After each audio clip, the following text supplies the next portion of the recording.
बिना रात के 12:30 बज रहे हैं और मेरी ना आँख खुल गई थी। मैंने कोशिश की कि मैं सो जाऊँ बट मुझे नींद नहीं आई। मैंने सोचा कि जब उठ ही गए हैं तो पढ़ लेते हैं। तो आज हमने अपनी पढ़ाई रात को 12:30 बजे से ही शुरू कर दी। उठ के मैंने पानी वानी पी के चाय वाय बना ली है और जैसा कि आपको दिख रहा है कि सवा बज चुका है फ़ोन में और हमने अपनी पढ़ाई कर दी है शुरू। इस वीक हमारा जो टेस्ट है वो है ज्योग्राफी का और जीएस पेपर 2 मेंस का। तो इस वीक का हमारा टारगेट रहेगा कि हम ज्योग्राफी कंप्लीट कर लें पूरी और उसके साथ ही जीएस मेंस पेपर 2 भी कंप्लीट कर लें। तो इसके लिए हमने जीएस 2 के साथ ज्योग्राफी अपना रिवीजन शुरू कर दिया है।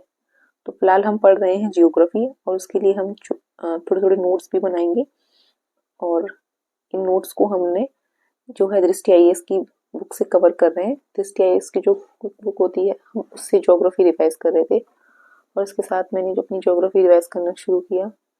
मुझे नींद आ भी रही थी, नहीं भी आ रही थी, दोनों ही कंडीशन हो रही थी। कभी लग रहा था कि सो जाऊं, कभी लग रहा था कि नहीं पढ़ लेते हैं। और उसके बाद थोड़ी मशक्कत कर के हम 4 बजे तक पढ़े। 4 बजे मुझे बहुत तेज़ नींद आई और 4 बजे मैं चली गई सोने। उठने के बाद हमने किया लंच क्योंकि हमें उठने में काफ़ी टाइम हो गया था।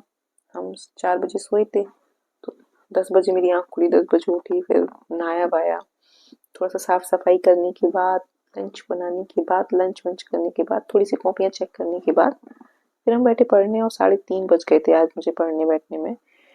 अगर एक बार रात को नींद का शेड्यूल खराब हो जाए ना तो फिर पूरा दिन आपका लेट-लेट चलता है क्योंकि 6 घंटे की मिनिमम नींद भी चाहिए होती है बॉडी को, वरना आप बहुत डल-डल फील करते हो, फोकस नहीं कर पाते हो। तो ऐसा नहीं है कि आप लोग 3-4 घंटे सो और उसमें ही आप सोचो कि हम पूरा दिन एक्टिव रहेंगे, तो वो नहीं हो सकता। इसलिए अपनी स्लीप साइकिल का भी ध्यान रखें। एटलीस्ट 6 घंटे की नींद तो लेनी ही चाहिए। हाँ, कभी-कभी नींद बीच में खुल जाती है तो ऐसे में ब्रेक लिया जा सकता है। जैसे मेरी नींद रात को खुल गई थी, मैं चाह के भी नींद नहीं आ रही थी, तो ऐसे में अगर मैं बिस्तर पर पड़ी भी रहती तो भी मेरा समय ही बर्बाद होता, इसलिए मैं उठ गई थी।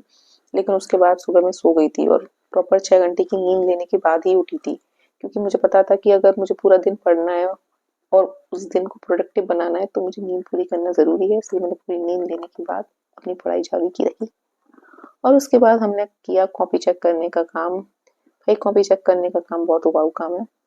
उबाऊ क्योंकि बच्चे कुछ भी लिखते हैं, कुछ भी यानी कि कुछ भी। कोई फॉर्मेट का यूज़ नहीं कर रहे, कोई जो है प्रॉपर आप ना डायग्राम बना रहे हो, ना मैप बना रहे हो, ना इंट्रो लिख रहे हो, ना कंक्लूजन लिख रहे हो, कुछ भी वैल्यू एडिशन नहीं कर रहे हो। इनफैक्ट जो पेपर की डिमांड है, जो क्वेश्चन की डिमांड है, आप वो भी पूरी नहीं कर रहे हो। देखो ये कॉपी है, इसमें जो है डायरेक्ट जो है बिना किसी इंट्रो के शुरू किया गया है, जो कि बहुत गलत तरीका है। आप जब भी मेंस का आंसर स्टार्ट करेंगे आप विद इंट्रो स्टार्ट करेंगे। ऐसे डायरेक्ट आप स्टार्ट नहीं कर सकते जिसमें कोई इंट्रो ही नहीं है, ठीक है। इस तरह से नहीं स्टार्ट करते हैं। और कॉपी दिखाऊं, देखो ये है, एक पेज में इस पूरे आंसर को दे दिया गया है। ये बहुत ही गलत तरीका है। आप एक पेज में पूरा आंसर नहीं दे सकते हो क्योंकि अगर 10 मार्क्स का क्वेश्चन है तो 2 पेज में देना है, 20 का है 3 पेज में देना है। कैसे दे सकते हो कि आप एक ही पेज में है ना पूरा आंसर दे रहे हो। आपको लगता है कि एग्जामिनर आपको मार्क्स देगा, अगर आपको लग रहा है ना तो गलत लग रहा है क्योंकि वो नहीं देगा। ये कॉपी जिसमें ना लाइनिंग वाली कॉपी में लिखा हुआ है, जबकि हमें पता है यूपीएससी कॉमेडी कॉपी ऐसी नहीं होती है। उसके बाद भी ये लिखा जा रहा है, मुझे बार बार बोलना पड़ रहा है कि ऐसे नहीं लिखते। और देखो ये कॉपी,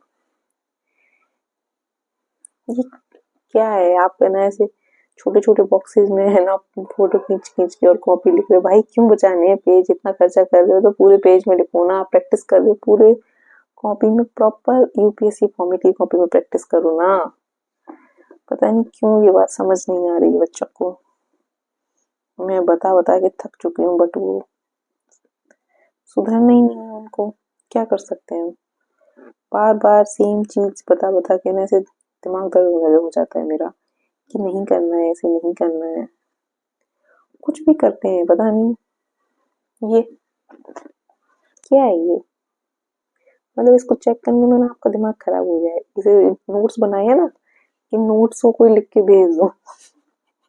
आप समझ ही नहीं रहे हो, मैं तो चेक कर रही हूँ, मेरी तो जॉब है, बट एग्जामिनर चेक नहीं करेगा क्योंकि उसको उसकी जॉब नहीं है कि वो किसी भी तरीके से आपके आंसर्स चेक करके भेजे।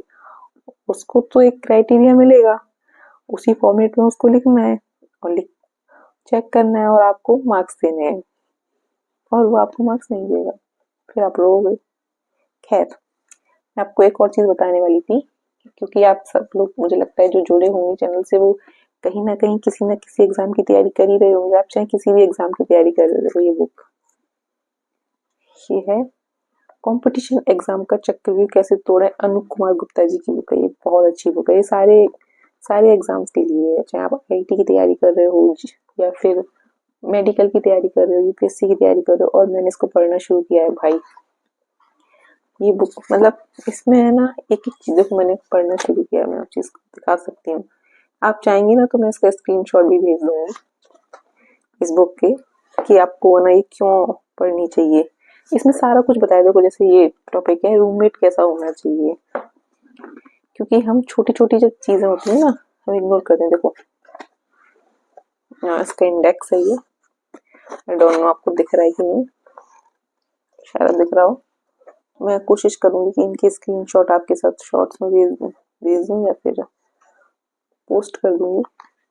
देखो ये दिख रहा है आपको, आई डोंट दिख नहीं रहा होगा, बट मैं बोल के बता देती हूँ कि सही रूममेट का चयन कैसे करें, मानसिक तनाव से उत्पन्न खतरे और उनसे बचाव के प्रभावशाली तरीके क्या हैं, सही दृष्टिकोण और जागरूकता, सही दिनचर्या क्या हो, और आत्महत्या, नींद और पढ़ाई का समय कैसा होना चाहिए, सही पोषण और गलत शौकों से दूर रहें, सेहत का बचाव कैसे करें, और निष्कासन योजना जो सबसे जरूरी है।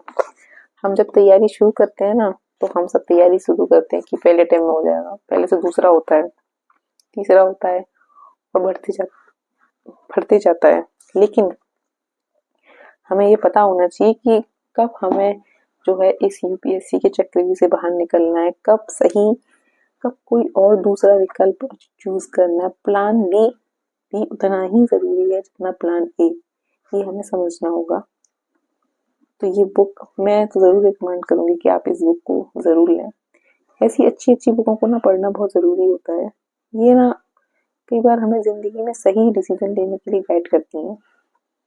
तो बताइएगा आपको आज का ब्लॉग कैसा नहीं लगा। मिलते हैं अगले ब्लॉग में कल। Bye bye.